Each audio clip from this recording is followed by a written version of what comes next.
바울이 마음 안에 있는 것을 지금 이 로마 교회 성도들에게 전하고자 하는 이것이 무엇인가? 즉 바울 안에 있는 마음 안에 있는 그 바울의 생각을 끄집어낼 수 있는 그런 그 테크닉이 필요해요. 저는 주제를 이렇게 정한다면 하나님의 의와 인간의 의인데, 하나님의 의와 하나님의 의,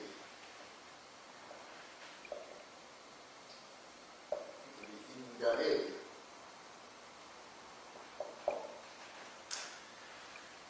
하나님의 의와 인간의 의.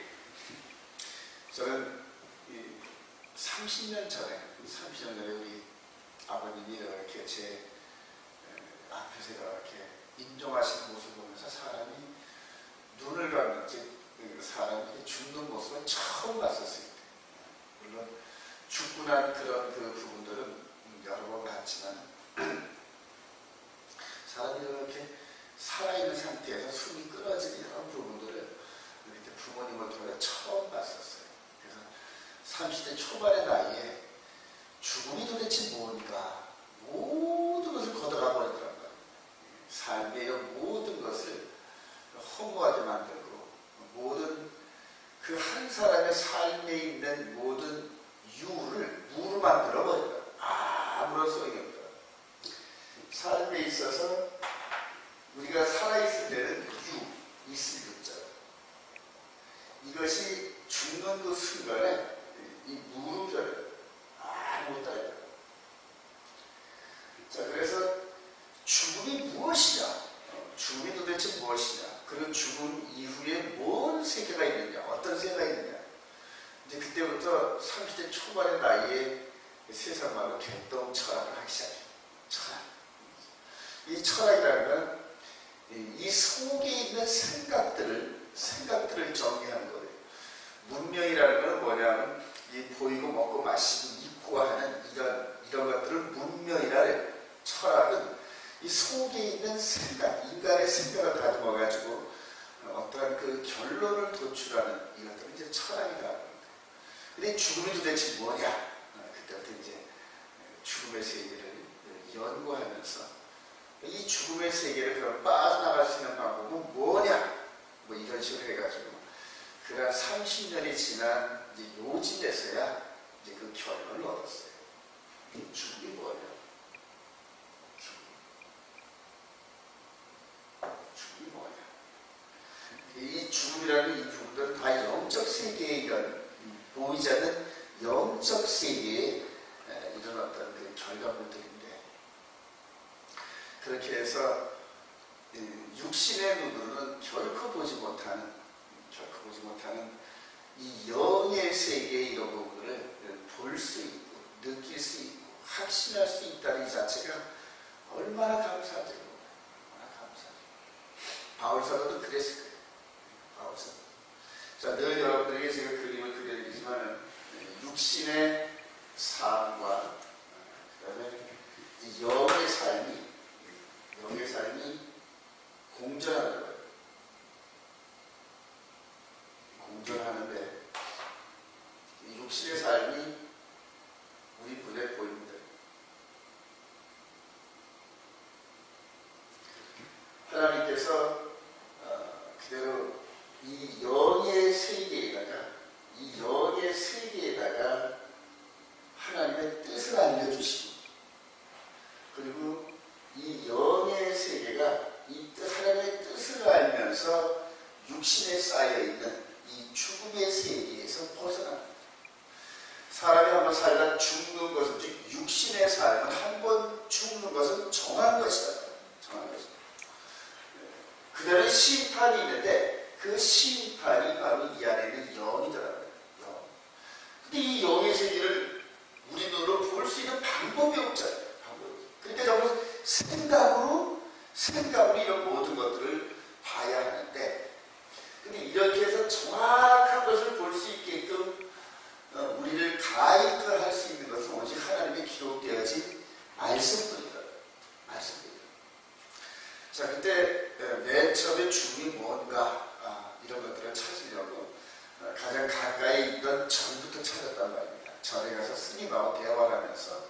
그래서 스님들도 그 죽음의 세계 이후에 대한 이런 것들을 알려고 전부 다 생각 속에 있는 그런 사고의 그런 과정들을 갖고 있는 거예요. 자, 그런데 그런 생각을 깨닫게 하려고 뭐를 학대를 한다? 육신을 학대를 한다. 근데 어렴풋이 맞아요, 그런 것들. 지금 육신의 생각이 강하면 이 마음에 있는 생각이 갇혀버리는데 이 육신의 소욕을 억지로 절제하고 자제시켜가지고 거의 기능이 마비될 정도예요. 그래서 사람이 굶고 금식을 하고 잠을 안 자고 이런 거 육신의 고통을 주면서 이 안에 보이지 않는 존재인 이 생각의 세계를 크게 만들려고 하는 이런 것들이 세상의 철학관이란 말이에요. 이해가 되시죠? 우리 예수 믿는 사람들도 금식하고 막 이런 부분들이 뭐냐면 육신의 소욕이 너무 강하니까 이 안에 속에 있는 이 영의 세계를 더 힘있게 하려고 금식도 하고 철야도 하고 막 그러잖아요. 자, 이 세계에 있는 이 생각의 그 존재들, 이 존재들을 바울사도는 깨달아가지고 지금 전부 서신서로 기록하고 있어요. 서신서. 그래서 이 서신서, 즉 바울사도나 다른 사도들의 글들을 읽을 때는 이 안에 있는 이 생각의 이 존재를 우리들에게 전달시켜드려요. 그러니까 이런 체계를 잘 이해해요. 그래서 이 안에 있는 이 영의 생각의 존재에 대한 이런 것들을 육의 생각으로 받으면 육의 생각으로 즉 육신의 이걸로 받으면 망하는 길. 그러니까 영의 생각은 영으로 받아야 돼요. 그런데 육의 교훈은 육의 교훈으로 받아야 돼요. 이 두 개를 서로 짬뽕을 하고 혼합을 하면 그때부터 망하는 길로 들어가요. 그래서 이 영이 성숙할 때까지 우리가 계속적으로 반복하면서 계속 반복하다 보면은 이 영이 육신과 함께 스스로 분리되는 경험과 이 능력들이 생깁니다.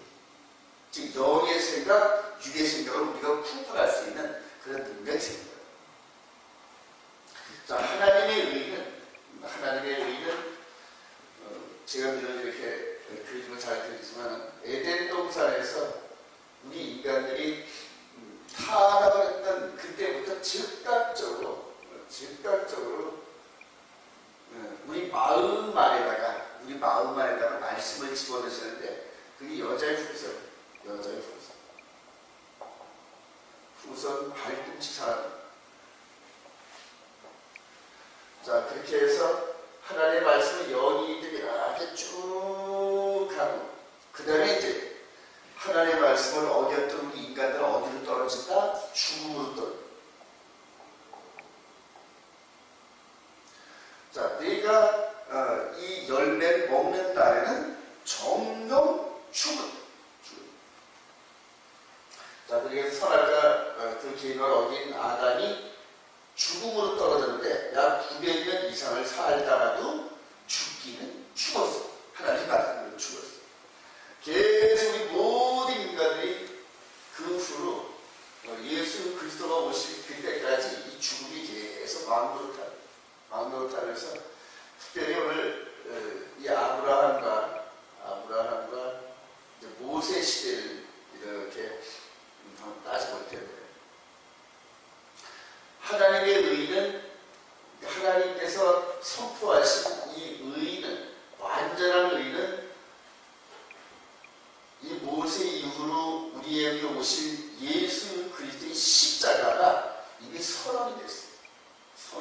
여기서 이 십자가로 말미암아 하나님의 의는 이거다 하고 선언을 하셨는데 근데 이게 하나님의 의가 나타날 때까지 한시적으로 이 죽음 가운데서 즉 죽음으로 쌓여있는 우리 육신 가운데 있는 이 하나님의 형상을 닮은 영으로 말미암아 하나님과 교제할 수 있는 길을 열어놓으셨는데 이 영이 죽음 가운데 쌓여있는 보신 것이 바로 대속적 중입니다. 대속적 중. 즉 인간 대신 누군가는 피를 흘리는 이 사건을 통하여서 한시적으로 하나님께서 에덴 동산에서 이루지 못하는 이 교제를 이루시는데, 이걸 바울 사도가 로마서 9장에서 하나님께 예배, 말씀, 언약, 양자들 이런 식으로 해가지고 하나님의 축복에 참여하는 그 길들을 이렇게 말씀하고 계십니다. 자, 그런데 아브라함 시대 때는 특별히 뭘로 나타나냐면, 특별히 뭘로 나타나냐면 육신의 할례로 나타났습니다. 육신의 할례. 근데 이 육신의 할례를 왜 줬냐면, 하나님께서 말씀하신 약속의 아들을 아브라함이 퍼펙트하게 믿지를 못했어요. 그래서 중간에 자기 육신의 생각과 함께 누구를 얻었다? 이스마엘을 얻었다. 자, 그러므로 말하면 육신의 할례를 줬는데, 육신의 할례를 그대로 누가 줬을까요? 제가 생각할 때는 전부 다 그 부분들은 아브라함과 이삭과 야곱과 이런 그 가정의 어른들이 줘. 자, 모세 이후로는 이제 제사장이 할례를 줍니다. 제사장이 할례. 남자의 표피를 베어내서 겉껍질은 버리고, 피가 엄청나게 나오죠.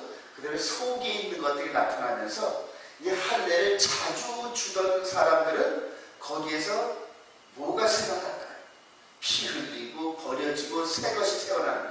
자, 저와 여러분들은 지금 그게 뭔지 알잖아요. 그죠? 육신의 할례의 이 교훈이 뭐다? 십자가에서 우리 주님이 죽으신, 장사됐다가 부활한, 즉 육신이 피를 흘려서 죽고 난 다음에 육신이 다시 우리 주님께서 부활하실 때는 몸에 그냥 그대로 깨끗함 속에서 그냥 그대로 거듭나는 이런 부분들.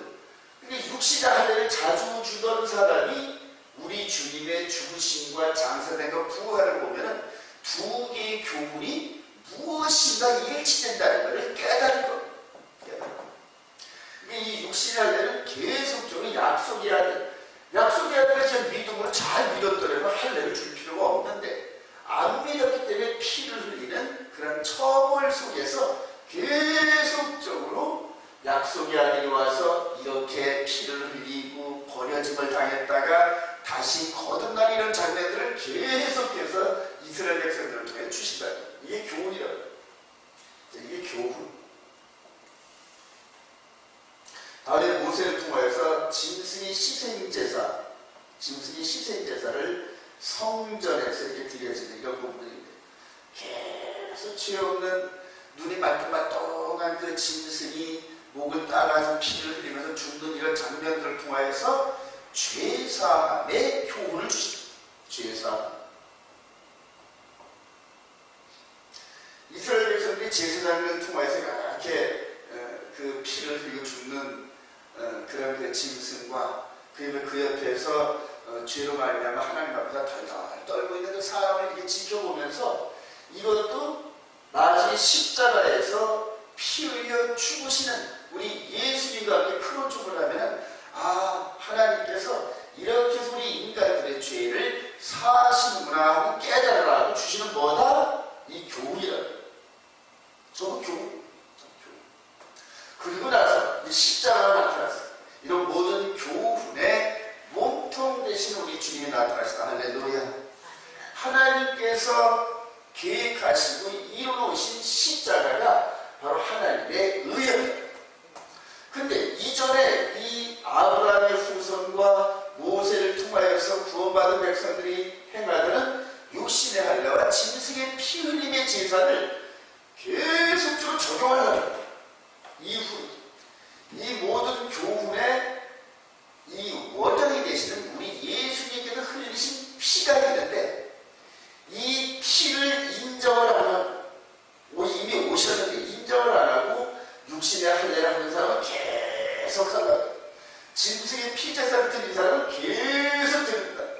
이 교훈을 버리지 않습니다. 그래서 이 바울 사도가 이걸 깨달아요. 이 이전까지는 전부 다 십자가에 대한 교훈이 육신의 할례와 짐승의 제사, 이런 제사법인데 얼마나 복잡한지를 몰라 이 예식을 치는 거예요. 저와 여러분들이 요즘 토론 보시면서 예기 읽어보잖아요. 그죠? 그거 전부 읽으면서 기억할 사람이 어디 있습니까? 하나도 없어요. 하나도. 기억할 사람이 하나도. 근데 왜 배우냐? 이 교훈이, 주어졌던 교훈이 이거였다는 사실을 깨닫게 하려고 이 교훈들을 읽고 배우는 거라고요.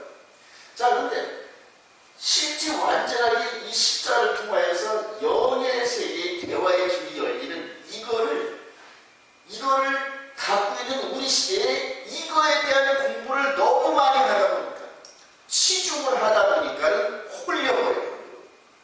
근데 육신의 할례와 짐승의 제사나 이런 부분들이 이 유대인들의 이 교훈에 의해 가지고 계속적으로 뻗어나온다, 이렇게 생각을 하더라고요.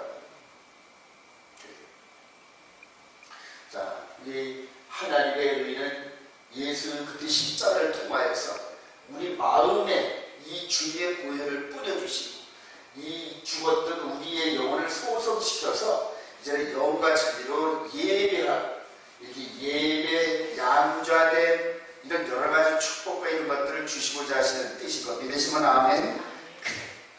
자, 그러면서 우리가 볼게요. 우리 10장 9절 한번 읽어봅시다. 이게 9장 10장 9절 10절이 너무너무 유명하죠. 내가 만일 시작. 내가 만일 내 입으로 예수를 주로 시인하며 또 하나님께서 그를 죽은 자 가운데서 살리신 것을 내 마음에 믿으면 구원을 받으리라.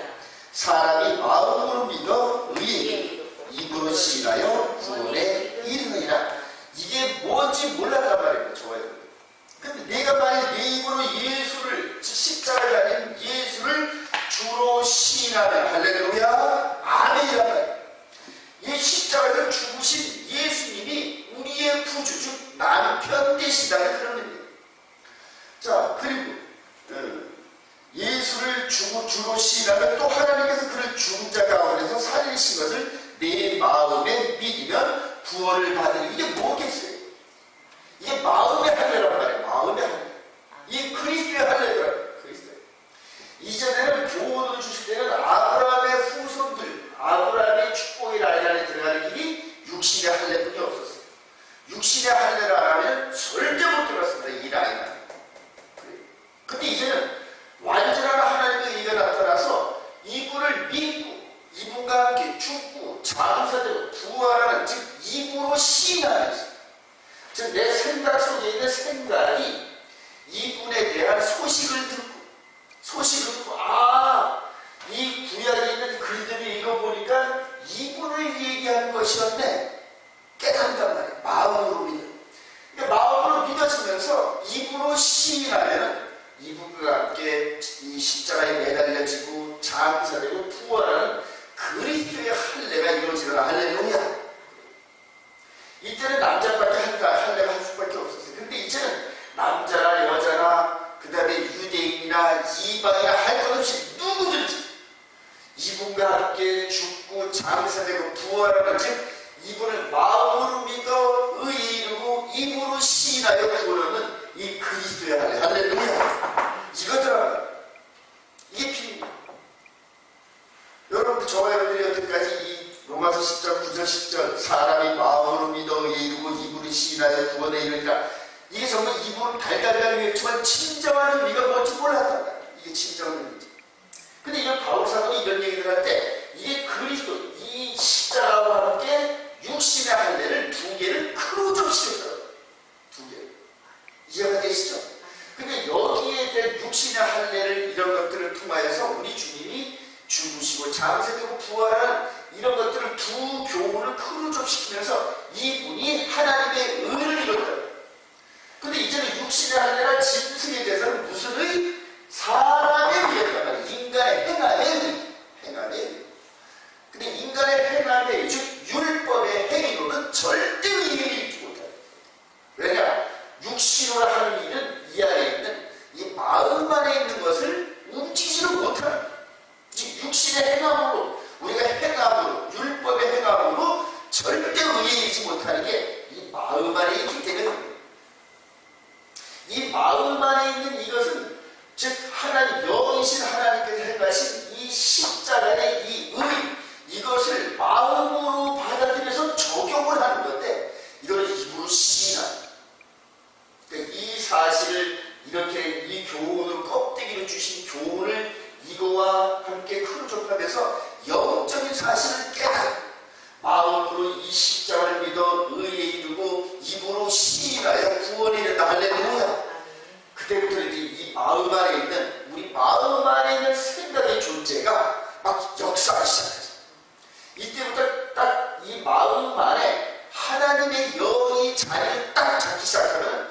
그때부터 이전에 있었던 이 교훈의 말씀들이 bom물처럼 쏟아들어오면서 십자가에 대한 이 지식이 막 회전하면서 깨달아지기 시작해요. 깨달아지기. 저는 얼마 전까지만 해도 이 마음 안에 있는 세계 이 부분을 이 육신과 함께 구분할 수 있는 능력이 없었어요.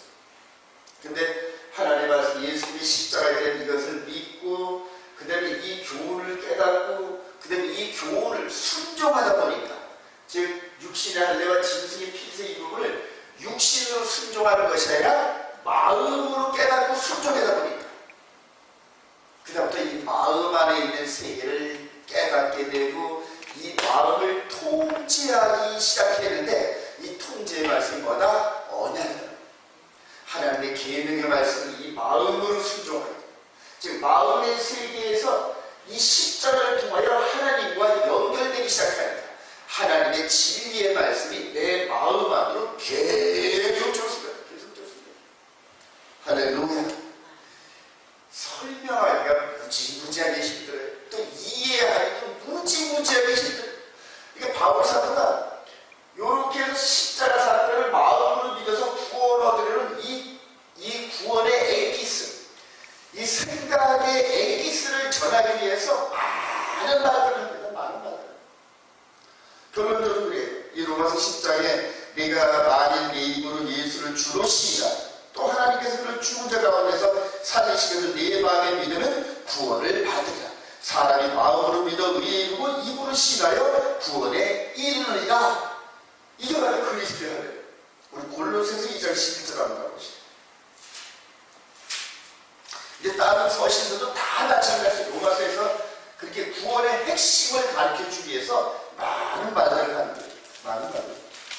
우리 골로새서 2장 11절. 쭉 이제 예수님에 대한 우리 8절부터 한번 읽어봅시다. 시작. 누가 철학과 헛된 소임수 너희를 사로잡을까 주의하라. 이것은 사람의 전통과 세상의 초등학문을 따르며 그리스도를 따르니 아니라는 누가, 즉 이 초대교회들은 이렇게 아브라함 이후로 모세를 통하여 이렇게 육신의 할례와 짐승 제사의 교훈에 대한 이것을 꽉 움켜잡고 있던 이 유대인들이 십자가를 지나서 자기들이 계속적으로 자기들의 생각들을 주장하려는 이걸 얘기하는 거예요. 자, 그게 뭐냐면 누가 철학과 헛된 속임수로 너희를 사로잡을까 주의하라. 이것은 사람의 전통과 세상의 초등학문을 따르는 그리스도를 따르는 아니라. 저 바울 사도가 어떤 얘기하고 있다? 이 얘기하고 있는 거예요. 이게 사람의 의지, 하나님의 의가 아니라는 그런 얘기. 근데 이런 사람의 의로 육신의 할례와 짐승 제사를 드리는 이런 방법과 이런 것들을 아주 복잡하게 공부한 사람들이 복잡하게 구원의 도리를 가리키는 게 이게 사람의 초등학문이에요. 근데 하나님의 의는 간단해요. 십자가에 달리신 예수님께서 우리 죄 때문에 대신 죽으시고 할렐루야. 그리고 우리가 새 언약을 맺기 위해서 부활하신 우리 마음에 주님의 보혈을 뿌려주시면서 우리 마음 안에다가 새 언약을 집어넣으셨다. 아주 간단하다. 한번 더 나가볼까요? 9절 시작. 그 안에는 신성의 모든 충만이 육체로 거하시고 너희도 그 안에서 충만하였으니 그는 모든 통치의 권세에 머리라. 또 그 안에서 너희가 손으로 하지 아니한 할례를 받았으니 곧 육의 몸을 얻는 것이요 그리스도의 할례라. 이 그리스도 전부 다 그리스도 할례를 가르치려고 전부 다 써시면서 얘기해요. 근데 이것을 뒤집으려고 하는 존재들이 있는데 우리 디모데전서 한번 마치도록 하죠. 또 여기에서 이제 이 유다이즘에 대한 이런 그 도전을 또 이렇게 가르칩니다. 자, 우리 3절 디모데전서 1장 3절부터 시작. 내가 마게도냐로 갈 때 너를 보하여 에베소에 머물라 한 것은 어떤 사람들을 명하여 다른 교훈을 가르치지 말고 신화와 끝없는 족보에 몰두하지 말게 하려 함이라. 이런 것은 믿음 안에 있는 하나님의 경륜을 이룩보다 도리어 결론을 낸 것이다. 이 교훈의 목적은 정결한 마음과 선한 양심과 거짓이 없는 믿음에서 나오는 사랑권을, 즉 이 교훈들의 목적, 이런 여러 가지 교훈들의 목적은 마음 안에서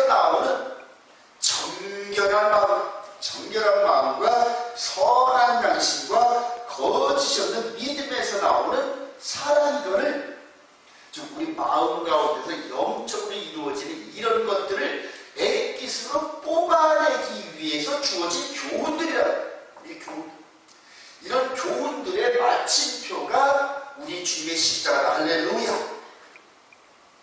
여러분들 우리 토라를 공부하면서 구약의 모든 이런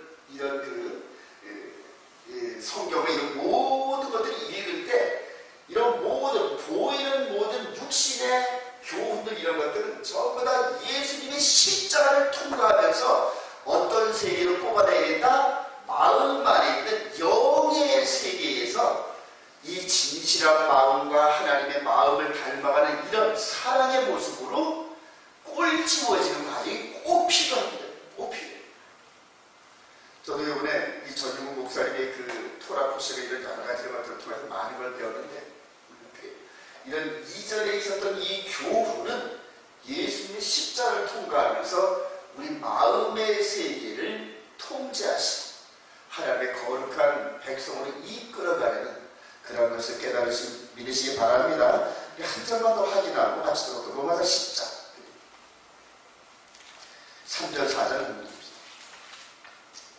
3절 4절 시작. 하나님의 의를 모르고 자기의 의를 세우려고 힘써 하나님의 의에 복종하지 아니한 그리스도는 모든 믿는 자에게 의를 이루기 위하여 율법의 마침이 되시니라. 할렐루야. 이제 예수 믿는 사람은 더 이상 육신의 할례와 짐승 제사들이 모세의 율법 안으로 들어갈 필요가 있다 없다? 전혀 필요 없어요. 전혀 필요 없어요. 전혀 필요 없어요.